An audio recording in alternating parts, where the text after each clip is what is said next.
தமிழக அரசியல்ல இப்போ பரபரப்பான சூழல் தான் போயிட்டு இருக்கு அப்படின்னு தான் சொல்லணும். ஏன்னா தாவேக்க 108 இடங்கள்ல வெற்றி பெற்று பெரும்பான்மைக்கு இன்னும் 11 இடங்கள் இருந்த நிலையில இப்போ கூட்டணி கட்சிகள் யார் வருவாங்க அப்படின்ற ஒரு எதிர்பார்ப்புகள்லாம் வந்துட்டு இருந்துச்சு. அதுல நம்பர் ஒன்னா இப்போ காங்கிரஸ் 5 இடங்கள்ல வெற்றி பெற்றாங்க. அவங்க இப்போ தாவேக்க கூட கூட்டணி வச்சிருக்காங்க. அடுத்ததா எந்த கட்சி கூட்டணி அமைக்கும் அப்படின்ற ஒரு பேச்சுவார்த்தை போயிட்டு இருக்கு. இந்த பெரும்பான்மை நிரூபிக்கப்பட்டு தாவேக்க தலைவர் முதலமைச்சராக வாய்ப்பு இருக்கு. இது எதுவுமே நடக்கல, இந்த பேச்சுவார்த்தைகள்லாம் யாருமே உடன்படல அப்படின்ற பட்சத்துல மீண்டும் எலெக்ஷன் ரீஎலெக்ஷன் வச்சு அதுல யார் தேர்ந்தெடுக்கப்படுவாங்க அப்படின்ற ஒரு சூழலுக்கு இப்ப நம்ம அரசியல் போயிட்டு இருக்கு.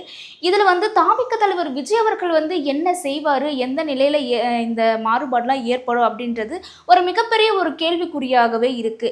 இதுக்கு மத்தியில காங்கிரஸ் 10 ஆண்டுகளாக திமுக கூட கூட்டணி வச்சு இப்ப திடீர்னு தாவேக்க கூட இப்போ கூட்டணி வச்சிருக்காங்க.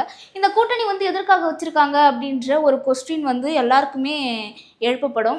இப்போ எதுக்காக தாவேக்க கூட காங்கிரஸ் கூட்டணி வச்சிருக்காங்க அப்படின்னு பார்த்தீங்கன்னா, அவங்க ஒரு கணக்கு போட்டு தான் வச்சிருக்காங்க அப்படின்ற மாதிரி பரவிட்டு வருது. என்னன்னு பார்த்தீங்கன்னா, தென்னிந்தியா முழுவதுமே காங்கிரஸ் ஒரு மிகப்பெரிய கட்சியாக வலுப்பெறணும் அப்படின்ற ஒரு நோக்கத்தோட வந்திருக்காங்க அப்படின்றாங்க. ஏன்னா இப்போ கேரளா, தமிழ்நாடு, ஆந்திரா இது மத்தியில் தளபதி விஜய் அவர்களுக்கு ஒரு மிகப்பெரிய ஃபேன் பேஸ் இருக்குது அப்படின்னு தான் சொல்லணும். ஒரு எதிர்பார்ப்போட தான் தாவேக்க கூட காங்கிரஸ் இணைஞ்சிருக்காங்க.